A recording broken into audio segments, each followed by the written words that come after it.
Olá, sejam bem-vindos. Eu sou o Fernando Henrique, especialista de aplicação da Fermentec, e hoje estou com a Silene Paulilo para a primeira parte da nossa conversa sobre os 7 passos para ter a sua levedura personalizada. A Silene é coordenadora do Laboratório de Seleção de Leveduras da Fermentec. Sob a gestão da Silene foram selecionadas 2 das 4 leveduras industriais e mais de 40 leveduras personalizadas que são utilizadas por 24 usinas e destilarias no Brasil. Silene, para começar a nossa conversa, com qual frequência você recebe essa pergunta, né? Silene, como eu faço para ter minha levedura personalizada? Olha, a frequência, Fernando, é alta. E até por isso que a gente queria aqui, né, comentar um pouco desses 7 passos, 7 segredos, porque é algo muito simples, né? A gente tem aqui um processo a ser percorrido. Então, por tantas vezes serem me questionado como que faz, como é que é a levedura personalizada, estamos aqui hoje para desmistificar essas dúvidas que vocês têm. Sem dúvidas, os avanços na seleção de levedura, eles são dos avanços mais recentes e mais importantes dentro da produção de etanol no Brasil e no mundo, e é o desejo de grande parte das destilarias e das usinas no Brasil. Entretanto, buscar uma cepa pura para fermentar, para produzir etanol, não é uma coisa nova, né? Já é uma busca antiga e que vem se desenvolvendo ao longo dos anos. Sim, desde lá atrás, quando a gente tinha a fermentação, era feita dizia-se que ela era espontânea, né? Então a gente tinha uma fermentação espontânea. Você nunca colocava um fermento introduzido, conhecido para você fazer a fermentação. E isso nós estamos falando aí de 1800, né? Já em 1930, 1920, começou a mudar o conceito. Olha, a gente está falando de 100 anos atrás, né? Era quando as leveduras de pão, né, principalmente a levedura Fleischmann, ela era o conceito de se ter assim uma levedura pura. Vou colocar no meu processo uma levedura pura para fermentar. Nossa, há 100 anos atrás isso já era difícil. Falar de uma levedura pura, introduzir isso. Imagine que evoluiu, né? E hoje nós já estamos aí mais de 100 anos e ainda a gente tem que bater na tecla de quão importante é você começar com uma levedura conhecida e principalmente manter uma cultura pura, né?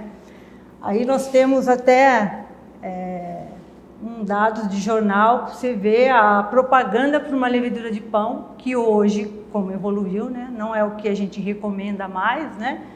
Então eles falam aqui que são leveduras, para que começar com uma fermentação espontânea onde você tem leveduras fracas, eles usam esse termo.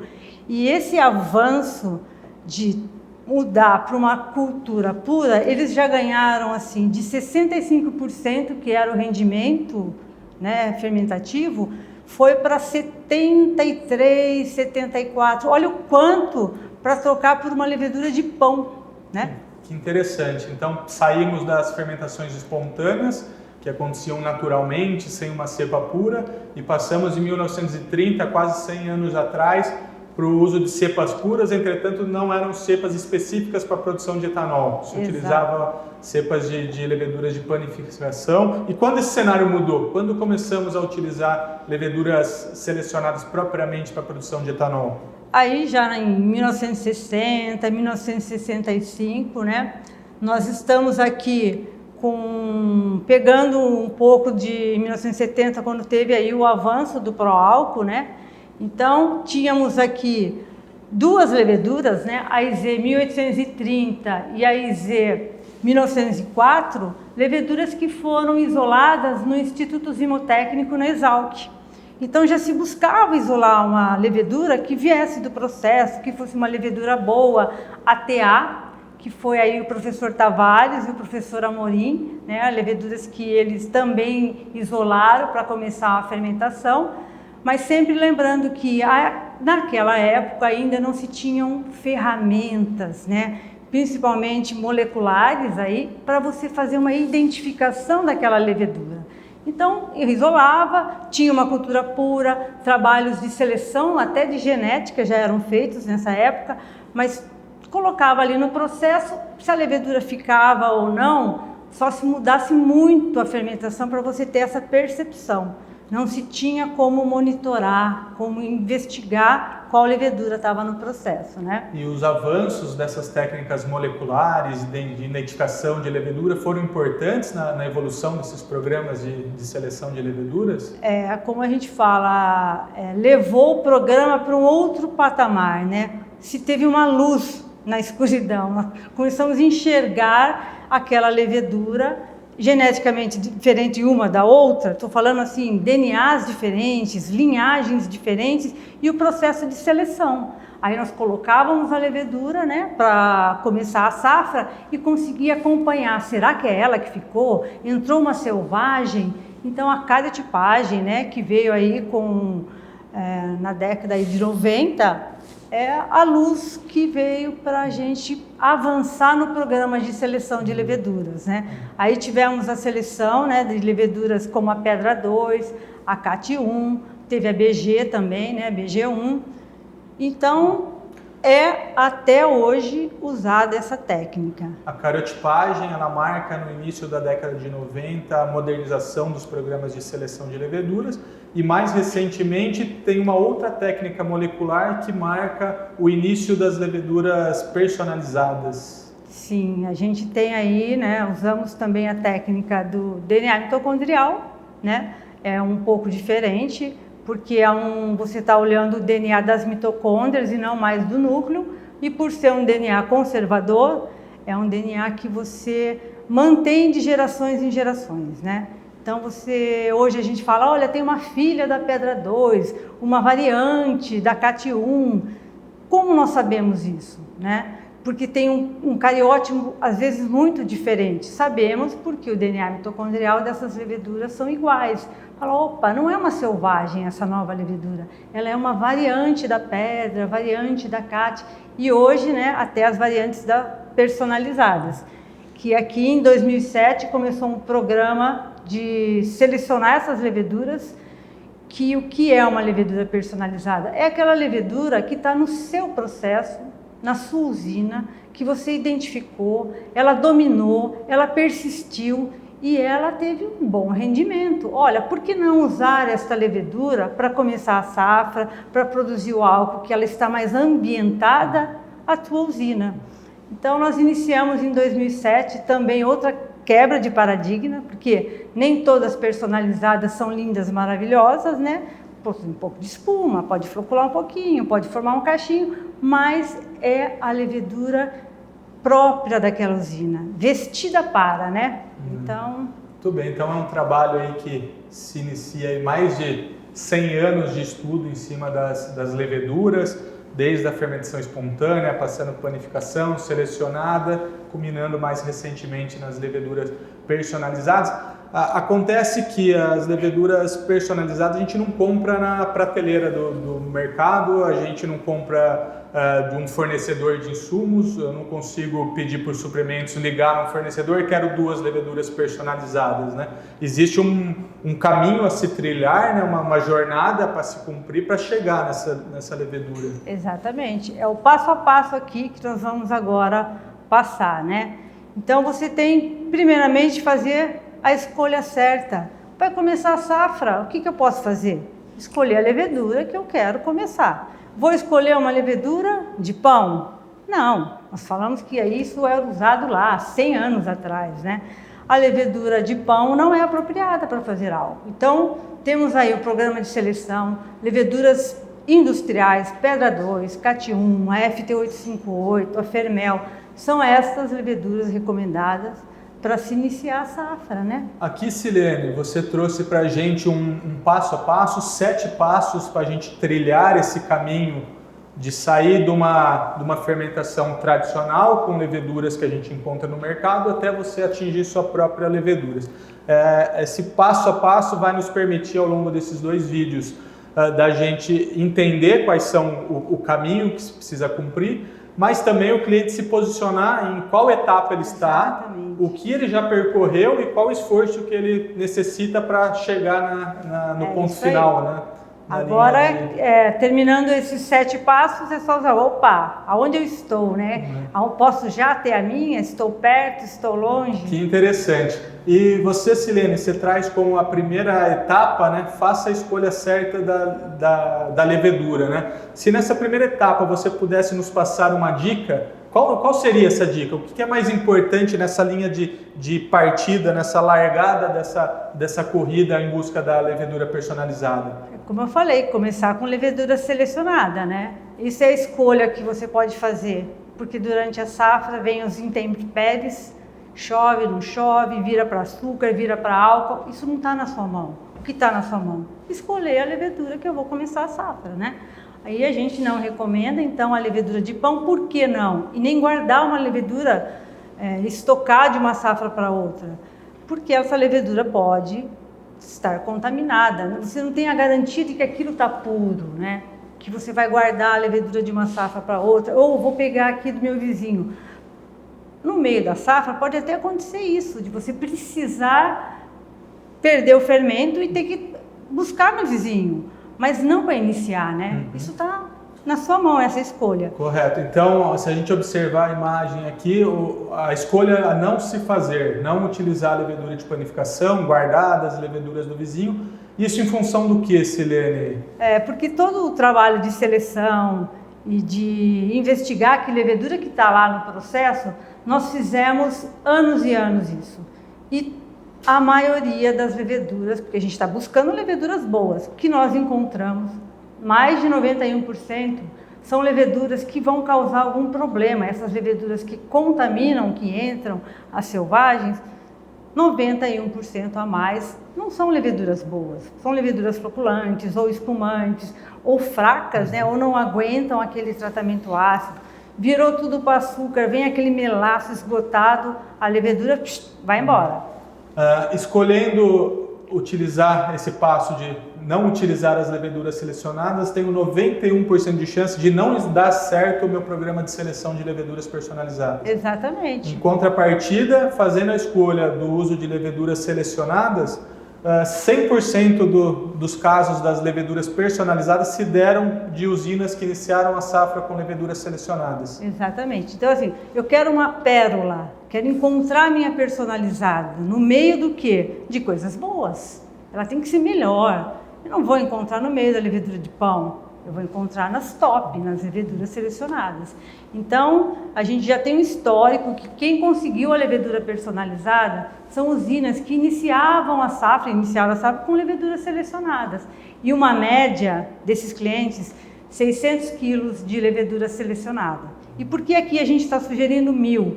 Por conta daquele trabalho de 10 safras que nós fizemos. 1.000 quilos é o número que mantém a sua levedura mais tempo no processo. Quanto mais, melhor. Quais?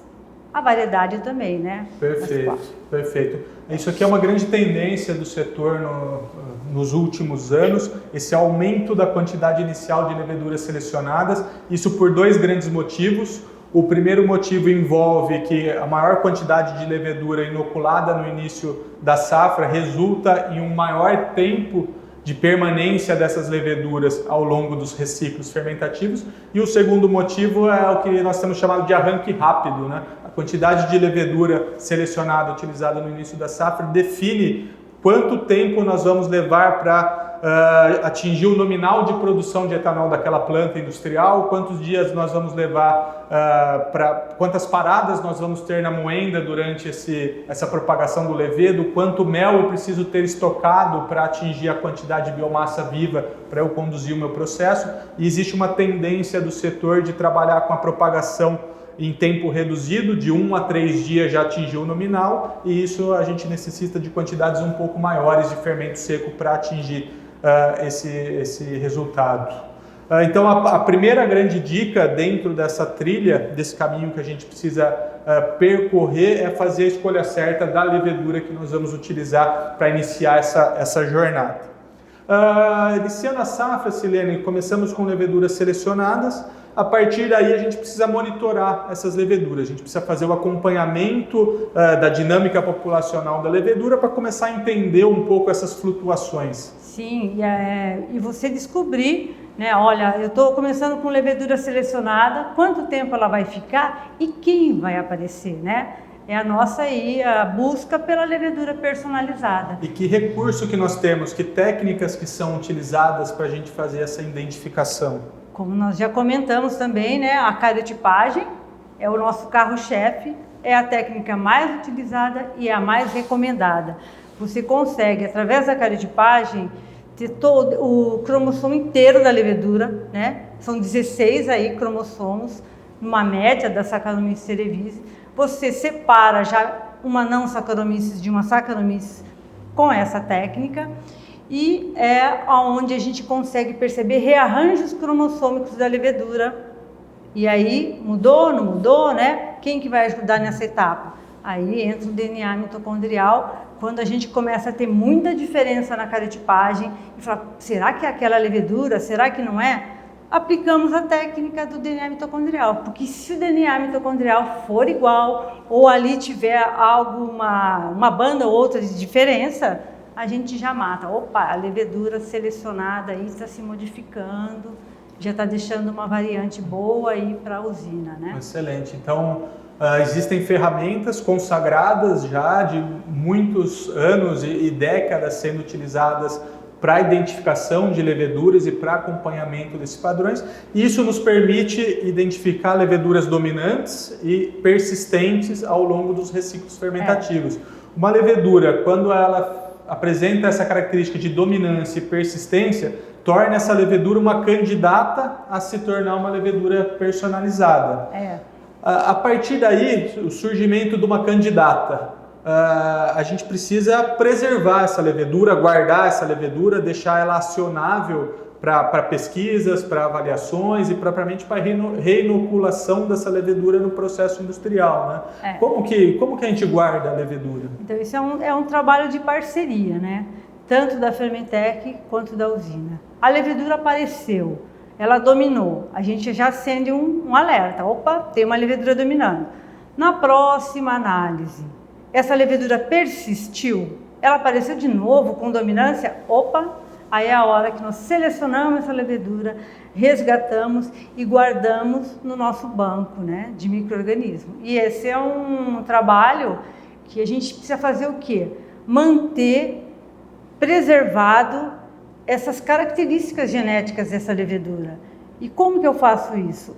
Temos aí os métodos tanto de liofilização como ultrafreezer. Essas são as técnicas que nós utilizamos. Existe também conservação em nitrogênio, né? Mas a liofilização tem se mostrado excelente. Existem leveduras guardadas há mais de 20 anos no nosso banco e que nós conseguimos reativá-las. Então, assim, sem perder as características. E o ultrafreezer, né? Um ultrafreezer ele chega até a menos 86 graus, então não é um freezer qualquer, né? Lógico, não vai só pegar a levedura e colocar, existe um meio de cultivo todo aí para preparar, para colocar essa levedura no ultrafreezer. E o banco, né? Vai receber um código FT, essa levedura. Nós temos hoje uma pessoa, né, uma curadora do banco, que é especialista nisso, em catalogar, em registrar, em guardar essas leveduras sobre esses dois métodos que nós utilizamos, né? Então, assim, a pérola possivelmente já está guardadinha. Então, é um passo aí muito importante resgatar a levedura, porque se você, lá no final da safra, querer uma personalizada, não monitorou, não descobriu se tinha dominante, a gente não vai achar mais, né? Então, assim, o monitorar, ele tem, além de você estar ali vendo a persistência das leveduras selecionadas, vai ter a chance de você encontrar personalizada. Às vezes aparece uma, duas, três, eu falo, nossa, Silene, essa de agosto eu não quero nem saber. Mas a de julho, olha, a fermentação estava assim. Eu falo isso porque isso é a parceria. A gente guarda a levedura, mas dizer se ela é boa ou não, são vocês aí na usina, né, que sabem como é que foi a fermentação.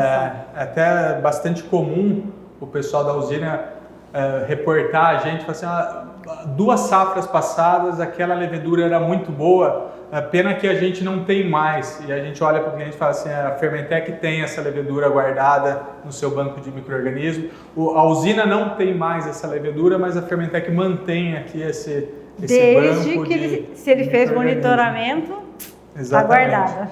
Exatamente. Muito bem, pessoal. Então, nesse primeiro vídeo, a gente conheceu um pouco mais sobre os 3 primeiros passos dentro desse caminho para se conseguir a sua levedura personalizada aí dentro da sua usina. Você conheceu um pouco mais sobre a escolha certa das leveduras de início de safra, os métodos utilizados para monitorar as leveduras e a dinâmica populacional ao longo dos reciclos fermentativos e as formas de preservar essa levedura dentro de um banco de micro-organismos para manter o seu padrão genético livre de contaminação e com a garantia de que elas estejam prontamente acionáveis na necessidade de uma reintrodução no processo industrial, na necessidade de uma pesquisa, de uma avaliação do potencial fermentativo. Eu convido vocês a assistirem a segunda parte desse vídeo, onde a gente vai explorar um pouco mais os próximos passos, que envolve conheça o potencial fermentativo das leveduras, melhore as suas leveduras, fabrique as leveduras personalizadas e propague o fermento no início de safra. Não deixem de assistir a segunda parte do vídeo e baixar esse material na descrição do link. Muito obrigado por nos acompanhar. Nos vemos no próximo vídeo.